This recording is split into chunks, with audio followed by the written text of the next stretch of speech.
আইসিডিএসের আরও একটি ক্লাসে তোমাদের প্রত্যেককে স্বাগত। আজকে এই ভিডিওতে আমরা আলোচনা করব আইসিডিএস কর্মী ও সহায়িকার পুষ্টি ও জনস্বাস্থ্য বিষয় থেকে গুরুত্বপূর্ণ প্রশ্নোত্তর সম্পর্কে। এবং দেখো, আজকে যে টপিক সম্পর্কে আলোচনা করব যেটি হচ্ছে ফল ও শাকসবজির পুষ্টিগুণ, অর্থাৎ কোন কোন ফলে এবং কোন কোন শাকসবজিতে কী কী পুষ্টিগুণ আছে সেই সম্পর্কে আলোচনা করব। এবং এই যে চ্যাপ্টারটি রয়েছে এটা তোমাদের পরীক্ষার জন্য খুবই গুরুত্বপূর্ণ রয়েছে। যারা ক্লাসটি করছো খুব ভালোভাবে মন দিয়ে ক্লাসটি করো এবং বারবার প্র্যাকটিস করবে, তাহলেই মনে থাকবে। 50টি গুরুত্বপূর্ণ বাছাই করা প্রশ্নোত্তর আজকে এই ক্লাসে আমরা আলোচনা করব এবং তোমরা প্রত্যেকেই ক্লাসটি লাইক করে দেবে, শেয়ার করে দেবে। তো দেখো, আজকের ক্লাসের প্রথম প্রশ্নে বলা হচ্ছে শাকসবজি ধোয়ার পর খোসা ছাড়ালে বা কেটে ধুলে কোন ভিটামিন নষ্ট হয়ে যায়। অর্থাৎ যখন শাকসবজি ধোয়া হয় তখন কোন ভিটামিন নষ্ট হয়ে যায়। তো দেখো, এখানে তোমাদের মনে রাখতে হবে যে কোন ভিটামিন জলে দ্রবণীয়, সেই ভিটামিনেই কিন্তু জলে ধুয়ে নষ্ট হয়ে যাবে। তো সেক্ষেত্রে এখানে কারেক্ট অপশান হয়ে যাবে ভিটামিন সি। ভিটামিন সি হচ্ছে জলে দ্রবণীয় ভিটামিন, যে কারণে ভিটামিন সি শাকসবজি কাটার পরে জলে ধুয়ে নষ্ট হয়ে যায়। পরবর্তী প্রশ্ন, লেবু, আমলকি ও পেয়ারায় প্রচুর পরিমাণে কোন ভিটামিন পাওয়া যায়। লেবু, আমলকি ও পেয়ারায় প্রচুর পরিমাণে কোন ভিটামিন পাওয়া যায়। তো দেখো, এই প্রশ্নের সঠিক উত্তর হবে ভিটামিন সি। ভিটামিন সি হবে। দেখো, সাইট্রাস বা টক জাতীয় যে সমস্ত ফলগুলি আছে এবং পেয়ারা, আমলকি, এই সমস্ত ফলগুলিতে প্রচুর পরিমাণে ভিটামিন সি বা যেটাকে বলা হয় অ্যাসকর্বিক অ্যাসিড। ভিটামিন সি এর রাসায়নিক নাম কি? Ascorbic acid. এটা কিন্তু প্রচুর পরিমাণে পাওয়া যায়। পরবর্তী প্রশ্ন, পাকা পেঁপে ও গাজরে সবচেয়ে বেশি কোন ভিটামিন থাকে। পাকা পেঁপে অর্থাৎ কাঁচা পেঁপে নয়, পাকা পেঁপে এবং গাজরে কোন ভিটামিন পাওয়া যায়। তো তোমরা মনে রাখবে ভিটামিন এ কিন্তু প্রচুর পরিমাণে পাওয়া যায় এবং তোমরা অনেকেই জানো যে ভিটামিন এ আমাদের চোখের যে সমস্যা সেই সমস্যা দূর করতে সাহায্য করে, যেমন রাতকানা, অন্ধত্ব, এই যে সমস্যাগুলি হয়ে থাকে সেই সমস্যা দূর করতে সাহায্য করে। তো সেক্ষেত্রে চোখের সমস্যা যদি ঠিক করতে হয় বা চোখের সমস্যা যাতে না হয় তার জন্য আমাদের প্রচুর পরিমাণে গাজর এবং পাকা পেঁপে খাওয়া দরকার। এবং এতে কি আছে, এতে প্রচুর পরিমাণে বিটা ক্যারোটিন আছে, যেটা কিন্তু খুবই উপকারী। তারপরে দেখো, পরবর্তী প্রশ্নে বলা হচ্ছে লাল টমেটোতে বিদ্যমান শক্তিশালী অ্যান্টিঅক্সিডেন্টটির নাম কি। লাল টমেটো, লাল টমেটো অর্থাৎ সবুজ টমেটো নয়, যখন পেকে যায় তখন যে লাল টমেটো, সেই টমেটোতে বিদ্যমান শক্তিশালী অ্যান্টিঅক্সিডেন্টটির নাম কি। তো সেটার নাম হচ্ছে লাইকোপিন। সেটার কি নাম? লাইকোপিন। টমেটোর লাল রঙের জন্য দায়ী হচ্ছে লাইকোপিন। টমেটোর যে লাল হয়ে যায় সেটার জন্য দায়ী হচ্ছে লাইকোপিন। এটি একটি শক্তিশালী অ্যান্টিঅক্সিডেন্ট যা ক্যান্সার প্রতিরোধে সাহায্য করে। অর্থাৎ ক্যান্সার কিন্তু প্রতিরোধে সাহায্য করে পাকা টমেটো অর্থাৎ লাল টমেটো, যেটাতে কী আছে লাইকোপিন। এবং এই যে লাইকোপিন এটা কিন্তু অত্যন্ত শক্তিশালী একটি অ্যান্টিঅক্সিডেন্ট। পরবর্তী প্রশ্ন, কলা কোন খনিজ উপাদানের জন্য একটি অত্যন্ত সমৃদ্ধ উৎস। কলা। তো দেখো, এই প্রশ্নের সঠিক উত্তর হবে পটাশিয়াম। পটাশিয়াম কিন্তু প্রচুর পরিমাণে পাওয়া যায় কলাতে, পটাশিয়াম। দেখো, কলা পটাশিয়ামের উৎকৃষ্ট উৎস। কলা হচ্ছে পটাশিয়ামের উৎকৃষ্ট উৎস যা রক্তচাপ নিয়ন্ত্রণ করে এবং পেশির কার্যকারিতা বজায় রাখতে সাহায্য করে। অর্থাৎ সঠিকভাবে রক্তচাপ কিন্তু নিয়ন্ত্রণে থাকবে। কাঁচা কলা, পাকা কলা দুটোই কিন্তু সমানভাবে অত্যন্ত গুরুত্বপূর্ণ এবং দুটোতেই সমানভাবে সমৃদ্ধ রয়েছে পটাশিয়াম। কাঁচা কলাতেও, যেটাকে আমরা বলি কাঁচকলা, এবং পাকা কলা। পরবর্তী প্রশ্ন থেকে বলা হচ্ছে পালং শাকে প্রচুর পরিমাণে কোন খনিজ উপাদানটি পাওয়া যায়। পালং শাকে, পালং শাকে তো দেখো, পালং শাকে ভিটামিন এ পাওয়া যায় প্রচুর পরিমাণে। ভিটামিন এ প্রচুর পরিমাণে পাওয়া যায়, তার সাথে সাথে পাওয়া যায় আয়রন। আয়রন, আয়রনও প্রচুর পরিমাণে পাওয়া যায় এবং ভিটামিন এও প্রচুর পরিমাণে পাওয়া যায়। সবুজ শাকসবজি বিশেষ করে পালং শাক হিমোগ্লোবিন গঠনে সাহায্যকারী আয়রনের খুব ভালো কিন্তু উৎস। হিমোগ্লোবিন গঠনকারী যে আয়রন, সেটার জন্য খুব ভালো উৎস হচ্ছে পালং শাক। পরবর্তী প্রশ্ন, কোন ফলে ভিটামিন সি এর পরিমাণ সবচেয়ে বেশি থাকে। কোন ফলে ভিটামিন সি এর পরিমাণ সবচেয়ে বেশি থাকে। তো দেখো, এই প্রশ্নের সঠিক উত্তর হবে আমলকি। আমলকি হবে এখানে কারেক্ট আনসার। এবং তোমরা মনে রাখবে প্রাকৃতিক ফলগুলোর মধ্যে আমলকিতে সবচেয়ে বেশি ঘনত্বে ভিটামিন সি থাকে। সবচেয়ে বেশি ঘনত্ব, অর্থাৎ আমলকিকে বেশি ধুয়ে খেলে কিন্তু হবে না, তাহলে ভিটামিন সি জলে ধুয়ে নষ্ট হয়ে যাবে। আমলকি সরাসরি তোমাকে কিন্তু কম ধুয়ে খেতে হবে, তাহলে পুরোপুরি ভিটামিন পাওয়া যায়। যদিও এতে অত্যন্ত ঘনত্বের সাথে ভিটামিন সি থাকে, তো সেক্ষেত্রে এটা একটা খুব ভালো উৎস ভিটামিন সি এর। পরবর্তী প্রশ্ন, সবজি ও ফলে বিদ্যমান ফাইবার বা তন্তুকে কি বলা হয়? সবজি এবং ফলে বিদ্যমান ফাইবার বা তন্তুকে কি বলা হয়? তো এটাকে বলা হয় সেলুলোজ। কি বলা হয়? সেলুলোজ। উদ্ভিদ দেহের কোষপ্রাচীর সেলুলোজ দিয়ে গঠিত, যা মানুষের পাচনতন্ত্রে খাদ্য আঁশ বা ডায়েটারি ফাইবার হিসাবে কাজ করে। পরবর্তী প্রশ্ন, কাঁচা লঙ্কায় কোন উপাদান থাকার কারণে ঝাল স্বাদ হয়?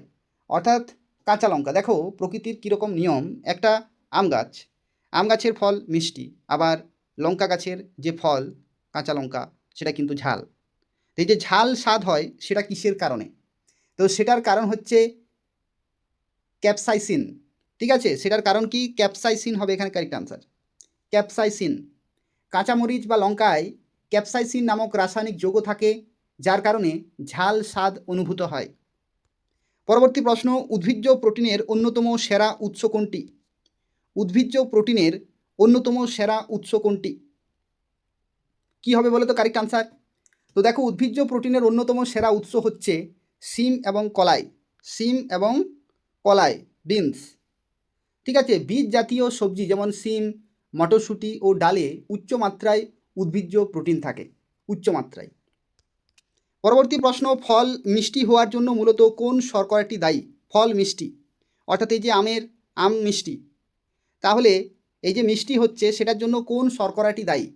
তো সেটার জন্য দায়ী ফ্রুক্টোজ। সেটার জন্য কি দায়ী? ফ্রুক্টোজ।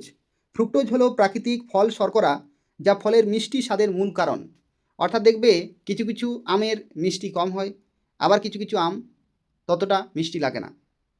তো যেটাতে যত বেশি ফ্রুক্টোজ সেটা তত বেশি মিষ্টি স্বাদের হয়। পরবর্তী প্রশ্ন, আপেল কাটলে কিছুক্ষণ পর, আপেল যদি কেটে দাও দেখবে প্রথমে সাদা ঠিকঠাক থাকে স্বাভাবিক, কিন্তু তার কিছুক্ষণ পরে লালচে বাদামি রং ধারণ করার কারণ কি? লালচে বাদামি রং ধারণ করার কারণ কি? এটার কারণ হচ্ছে অক্সিডেশন। দেখো, আপেলের যে ফেনলিক উপাদান বাতাসের অক্সিজেনের সংস্পর্শে আসে এবং পলিমারাইজড হয়ে বাদামি রং তৈরি করে। এটা কিন্তু খারাপ অবস্থা নয়। এই যে অক্সিডেশন হয়ে যায় বা লালচে বাদামি হয়ে যায়, সেটা কিন্তু কোনো খারাপ অবস্থা নয়। আপেল আগের মতোই থাকে, কিন্তু এটা বাতাসের যে অক্সিজেন, সে অক্সিজেনের সংস্পর্শে এসে সেটা সেই রকম হয়। অক্সিডেশন হবে এখানে কারেক্ট আনসার। পরবর্তী প্রশ্ন, বেরিবেরি রোগ প্রতিরোধে সাহায্যকারী যে ভিটামিন বি1 কোন সবজিতে ভালো পাওয়া যায়? আমরা কি জানি যে বেরিবেরি রোগ কিসের অভাবে হয়? ভিটামিন বি1 অভাবে। এই যে ভিটামিন বি1 সেটি কোন সবজিতে ভালো পরিমাণে পাওয়া যায়? এটা সঠিক উত্তর হবে ঢ্যাঁড়স। ঢ্যাঁড়স এবং সবুজ মটর। ঢ্যাঁড়স এবং সবুজ মটর এগুলোতে কিন্তু খুব ভালো পরিমাণে ভিটামিন বি1 পাওয়া যায়, যেটি বেরিবেরি রোগ প্রতিরোধে সাহায্য করে। তাহলে এই জন্য যে শাক সবজি এবং ফল মূল এগুলো খাওয়া খুবই উপকারী শরীরের জন্য, যেখানে আমাদের অজান্তেই বিভিন্ন ভিটামিন কিন্তু শরীরে যায়। যেমন দেখো, ঢেঁড়স এবং সবুজ মটর যেগুলোতে ভিটামিন বি1 থাকে, যা বেরিবেরি রোগ প্রতিরোধে সাহায্য করে। পরবর্তী প্রশ্ন, সবুজ শাকসবজিতে সবুজ রঙের জন্য দায়ী কোনটি? সবুজ শাকসবজি, এই যে বিভিন্ন শাকসবজি সবুজ হয়, এটার কারণ কি? তো দেখো, এটার কারণ হচ্ছে ক্লোরোফিল। আমরা সবাই জানি যে সবুজ উদ্ভিদ সালোক সংশ্লেষ করার সময় কি করে? সূর্যালোকের উপস্থিতিতে মাটি থেকে জল এবং বায়ুমণ্ডল থেকে কি করে? বায়ুমণ্ডল থেকে কার্বন ডাইঅক্সাইড এবং তার সাথে সাথে ক্লোরোফিলযুক্ত কোষে কি করে? খাদ্য বা গ্লুকোজ তৈরি করে C6H12O6, তার সাথে অক্সিজেন এবং জল উৎপন্ন হয়। এই যে সালোক সংশ্লেষ প্রক্রিয়া, এটার জন্য ক্লোরোফিলের সাহায্যে কিন্তু হয়। তো সেই ক্লোরোফিলেই হচ্ছে সবুজ অংশ। আর আমরা যে সবুজ শাকসবজি খাই, সেই সবুজ শাকসবজির যে সবুজ রং, সেটার জন্য দায়ী হচ্ছে ক্লোরোফিল। উদ্ভিদের পাতায় ক্লোরোপ্লাস্টে থাকা ক্লোরোফিল পিগমেন্টের কারণে শাকসবজি সবুজ দেখায়। শুধুমাত্র পাতায় থাকে সেটা নয়, কিছু কিছু উদ্ভিদের কাণ্ডেও কিন্তু সবুজ রং থাকে, সেখান থেকেও তারা খাবার সংশ্লেষ করে। পরবর্তী প্রশ্ন, রাতকানা রোগ প্রতিরোধে কোন সবজিটি সবচেয়ে উপকারী? তো দেখো, রাতকানা রোগ প্রতিরোধে কোন ভিটামিন উপকারী? সেটা হচ্ছে ভিটামিন এ। দেখো, এরপর প্রশ্নটি হচ্ছে কি, কোন সবজিটি সবচেয়ে উপকারী, অর্থাৎ ভিটামিন এ প্রচুর পরিমাণে কোন সবজিতে পাওয়া যায়? এই প্রশ্নের সঠিক উত্তর হবে গাজর, পালং শাক পাকা পেঁপে এগুলোতে প্রচুর পরিমাণে কিন্তু ভিটামিন এ থাকে, বিটা ক্যারোটিন, যা দৃষ্টিশক্তি ভালো রাখতে এবং রাতকানা রোগ প্রতিরোধে সাহায্য করে। এরপর দেখো বলা হচ্ছে কোন উদ্ভিজ্জ খাবারে ভালো পরিমাণে ওমেগা 3 ফ্যাটি অ্যাসিড থাকে। কোন উদ্ভিজ্জ খাবারে ভালো পরিমাণে ওমেগা 3 ফ্যাটি অ্যাসিড থাকে? এটা সঠিক উত্তর হবে ফ্ল্যাক্সিড বা তিসি ও আখরোট। দেখো তিসি ও আখরোট উদ্ভিজ্জ ওমেগা 3 এর চমৎকার উৎস, এটাতে প্রচুর পরিমাণে কিন্তু পাওয়া যায়। এরপর দেখো পরবর্তী প্রশ্নে বলা হচ্ছে আলুতে প্রধানত কোন উপাদানটি বেশি থাকে? আলুতে কোন উপাদানটি বেশি থাকে? তো দেখো এই প্রশ্নের সঠিক উত্তর হবে শ্বেতসার বা স্টার্চ, যেটাকে বলা হয় কার্বোহাইড্রেট। আলু হলো একটি কার্বোহাইড্রেট সমৃদ্ধ কন্দ জাতীয় খাদ্য, এটাতে প্রচুর পরিমাণে কার্বোহাইড্রেট থাকে। পরবর্তী প্রশ্ন গর্ভাবস্থায় শিশুর স্নায়ুতন্ত্রের বিকাশ এবং নিউরাল টিউব ত্রুটি রোধ করতে কোন উপাদানটি জরুরি?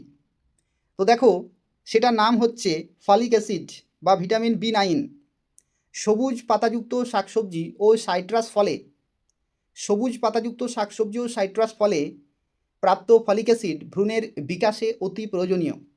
অর্থাৎ গর্ভাবস্থার সময় কিন্তু সবুজ পাতাযুক্ত যে শাকসবজিগুলি রয়েছে, ঠিক আছে, সেগুলো কিন্তু যেমন পুঁই শাক, ঠিক আছে, তো সবুজ পাতাযুক্ত শাকসবজি কিন্তু খেতে হবে, প্লাস সাইট্রাসযুক্ত ফল এগুলো কিন্তু খেতে হবে, যেখান থেকে ফলিক অ্যাসিড পাওয়া যায় এবং যেটি ভ্রূণের বিকাশে খুবই কাজে লাগে।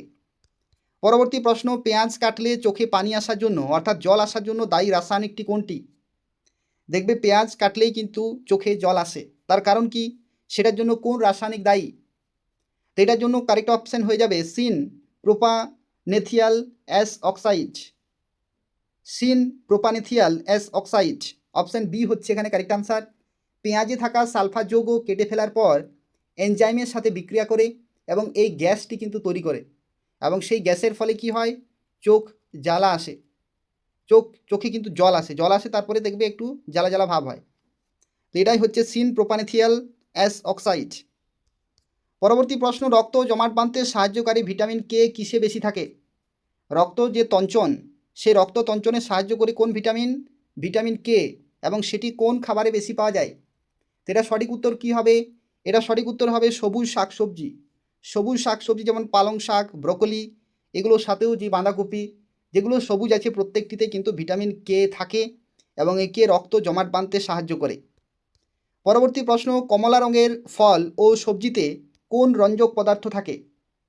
কমলা রঙের ফল ও সবজিতে কোন রঞ্জক পদার্থ থাকে? তো দেখো এটাকে বলা হয় ক্যারোটিনয়েডস। দেখো ক্যারোটিনয়েডস রঞ্জকের কারণে গাজর, মিষ্টি কুমড়া এগুলো কি হয়? কমলা রঙের হয়, ও আম কমলা বা হলুদ রঙের হয়, ক্যারোটিনয়েডস। পরবর্তী প্রশ্ন রিকেট রোগ প্রতিরোধে সাইট্রাস ফল সরাসরি ভূমিকা না রাখলেও ভিটামিন সি কিভাবে হাড়কে সাহায্য করে? রিকেটস রোগের কি হচ্ছে লক্ষণ? রিকেটস রোগ হলে কি হয়? হাড় কিন্তু দুর্বল হয়ে যায় এবং বেঁকে যায়। তো দেখো এটাকে বলা হয় কোলাজেন সংশ্লেষ। দেখো ভিটামিন সি হাড় ও সংযোগকারী কলার প্রোটিন কোলাজেন তৈরিতে অপরিহার্য।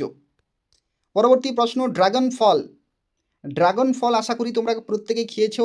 ড্রাগন ফল বা বিট মূলের গাঢ় গোলাপি লাল রঙের জন্য দায়ী কোনটি? অর্থাৎ ড্রাগন ফলে দেখবে ভেতরে খুব ভালো কিন্তু গোলাপি বা লাল রঙের যে কালারটি আসে, বা বিট মূলের যে গাঢ় গোলাপি সেই যে কালারটি আসে, সেটার জন্য কোনটি দায়ী? কি থাকে? তো সেটাতে থাকে বিটালিন। দেখো বিটের যে গাঢ় লাল বেগুনি রং বিটালিন নামক পিগমেন্টের উপস্থিতির জন্য হয়ে থাকে।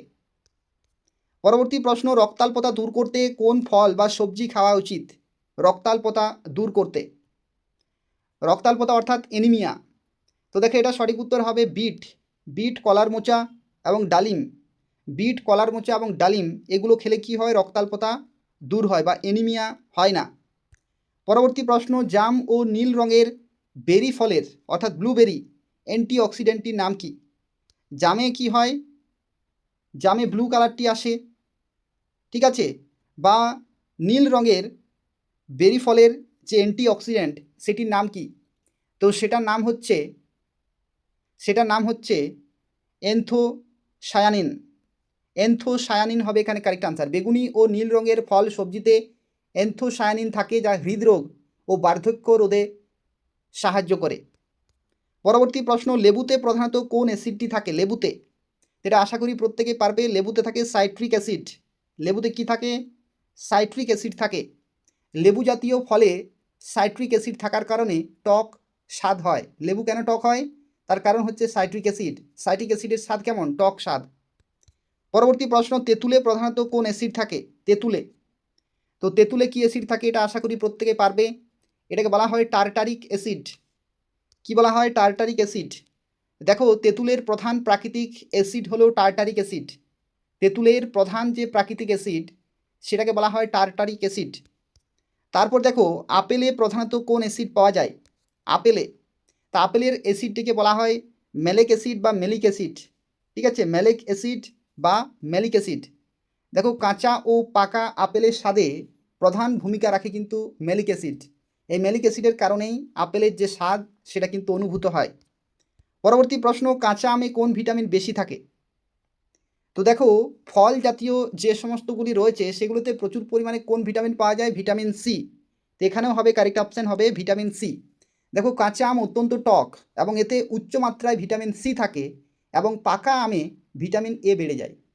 কাঁচা আম যদি খাওয়া হয় তাহলে সেখানে ভিটামিন সি পাওয়া যাবে, আর পাকা আমের ক্ষেত্রে ভিটামিন এ কিন্তু থাকে।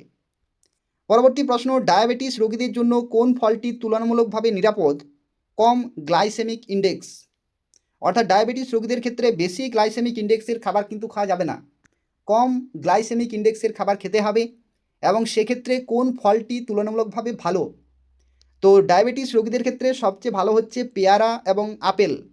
পেয়ারা এবং আপেলের ক্ষেত্রে কি খুবই অল্প পরিমাণে গ্লাইসেমিক ইন্ডেক্স থাকে, যার কারণে ডায়াবেটিস রোগীদের যে সুগার লেভেল সেটা কিন্তু তাড়াতাড়ি হাই করে না বা খুব অল্প মাত্রায় প্রভাবিত করে। এরপর দেখো, পরবর্তী প্রশ্নে বলা হচ্ছে পেঁপেতে প্রোটিন হজমে সাহায্যকারী কোন এনজাইম থাকে?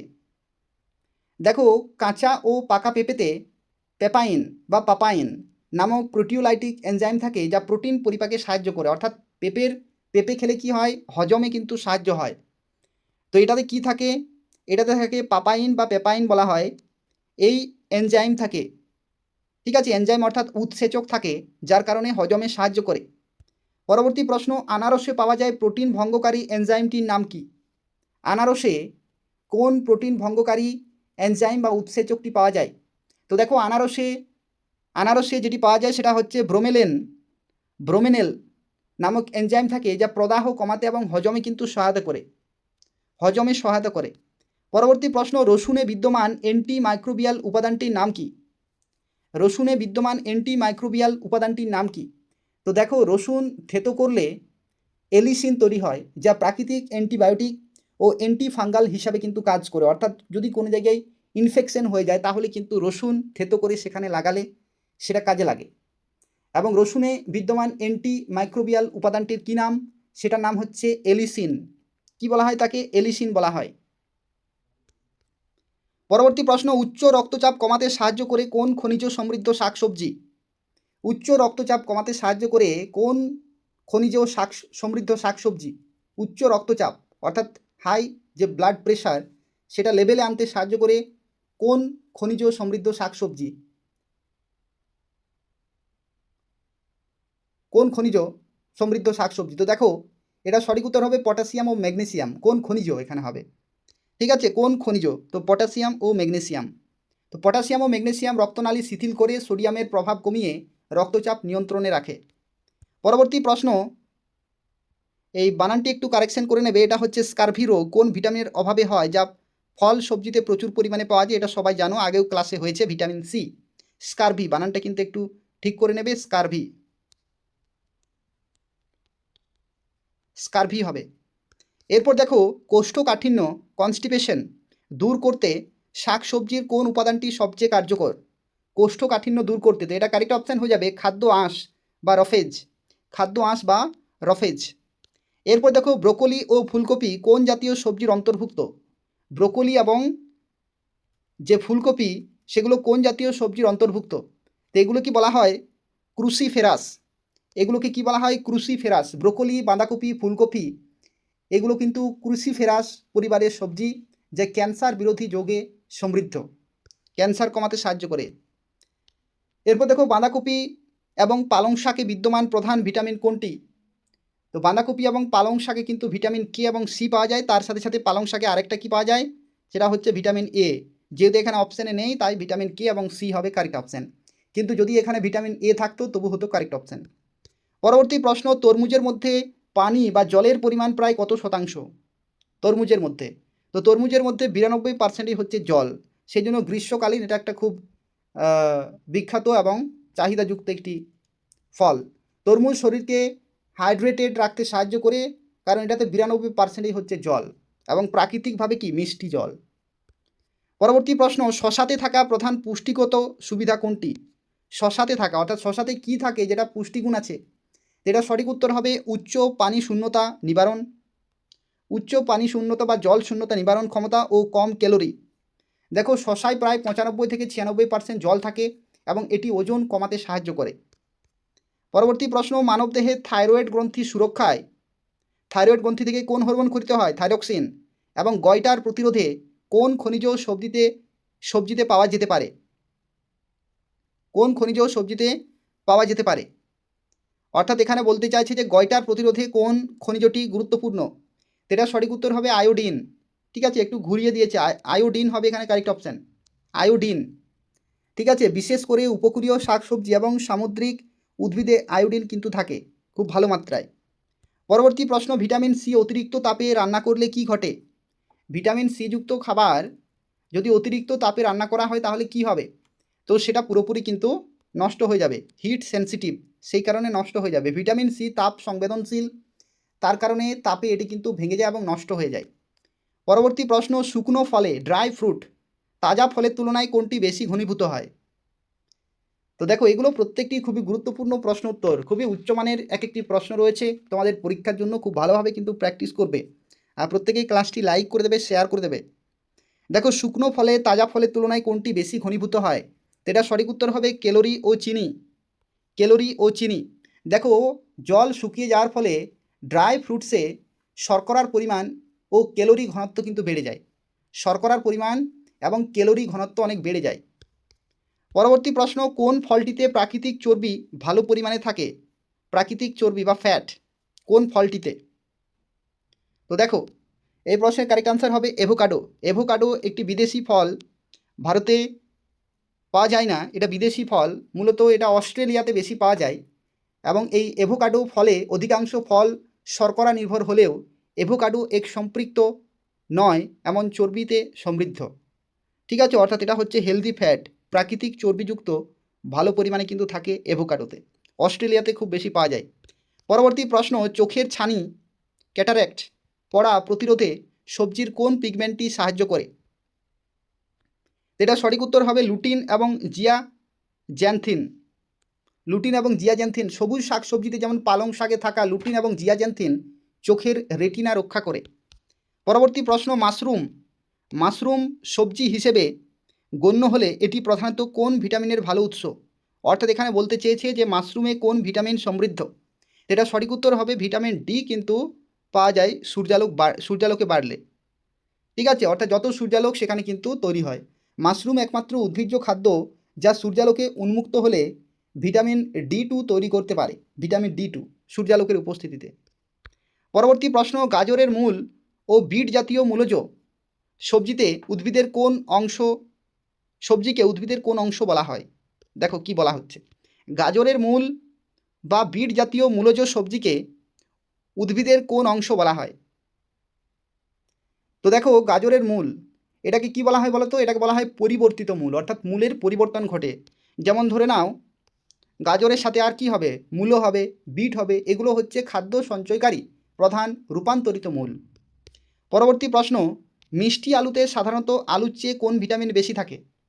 মিষ্টি আলুতে, তো দেখো মিষ্টি আলুতে যেটি বেশি থাকে সেটা হচ্ছে ভিটামিন এ। ভিটামিন এ বা যেটাকে বলা হয় বিটা ক্যারোটিন, মিষ্টি আলুর কমলা রঙের শাঁসে উচ্চ মাত্রায় বিটা ক্যারোটিন বা ভিটামিন এ থাকে। পরবর্তী প্রশ্ন, ফলের রসে ফাইবার কম থাকে কেন? ফলের রসে ফাইবার কম থাকে কেন? তো এটার কারেক্ট অপশান হয়ে যাবে রস ছাকার সময় খোসা ও পাল্প বাদ পড়ে বলে। দেখো, আস্ত ফলের পাল্প ও খোসায় ফাইবার থাকে, কিন্তু রস বের করার প্রক্রিয়ায় তা বাদ পড়ে যায়, যে জন্য কিন্তু ফাইবার কম থাকে। এরপর দেখো আজকের ক্লাসের শেষ প্রশ্ন, যেখানে বলা হচ্ছে বিশ্ব স্বাস্থ্য সংস্থা অর্থাৎ ওয়ার্ল্ড হেলথ অর্গানাইজেশন এর মতে সুস্থ থাকতে একজন প্রাপ্তবয়স্ক মানুষের দৈনিক কমপক্ষে কত গ্রাম ফল ও সবজি খাওয়া উচিত? কত গ্রাম? এটা সঠিক উত্তর হবে 400 গ্রাম। এটা কিন্তু দৈনিক, অর্থাৎ প্রতিদিন 400 গ্রাম, কিন্তু 400 গ্রাম ফল ও সবজি খাওয়া উচিত। মোটমাট ফল এবং সবজি মিলে 400 গ্রাম। ওয়ার্ল্ড হেলথ অর্গানাইজেশনের নির্দেশনা অনুযায়ী অসংক্রামক ব্যাধি দূর করতে প্রতিদিন 400 গ্রাম শাকসবজি ও ফল খাওয়া কিন্তু জরুরি। যারা খাবে তাদের কিন্তু ভিটামিনে পুরোপুরি সমৃদ্ধ থাকবে। ভিটামিন, খনিজ পদার্থ থেকে শুরু করে বিভিন্ন রোগ প্রতিরোধ ক্ষমতা কিন্তু শরীরে বাড়বে, রোগ প্রতিরোধ ক্ষমতা, যার ফলে সেই ব্যক্তি পুষ্ট হবে এবং তার সাথে সাথে স্বাস্থ্যও কিন্তু ঠিক থাকবে। যার কারণে ওয়ার্ল্ড হেলথ অর্গানাইজেশন সবচেয়ে সহজ একটি পদ্ধতি বলেছে যে প্রতিদিন যদি 400 গ্রামের মতো ফল এবং সবজি খাওয়া যায়, তাহলে সেই ব্যক্তি কিন্তু আপনাআপনিভাবেই সুস্থ থাকবে এবং তার সাথে সাথে সবল থাকবে। তাই হচ্ছে 50টি গুরুত্বপূর্ণ প্রশ্নোত্তর আজকের ক্লাসের। তোমরা যারা ক্লাসটি করলে প্রত্যেকে লাইক করে দেবে, শেয়ার করে দেবে, এবং নিয়মিত আইসিডিএস এর ক্লাসগুলি পাওয়ার জন্য অবশ্যই চ্যানেলটি তোমরা প্রত্যেকে সাবস্ক্রাইব করে রাখো। ধন্যবাদ।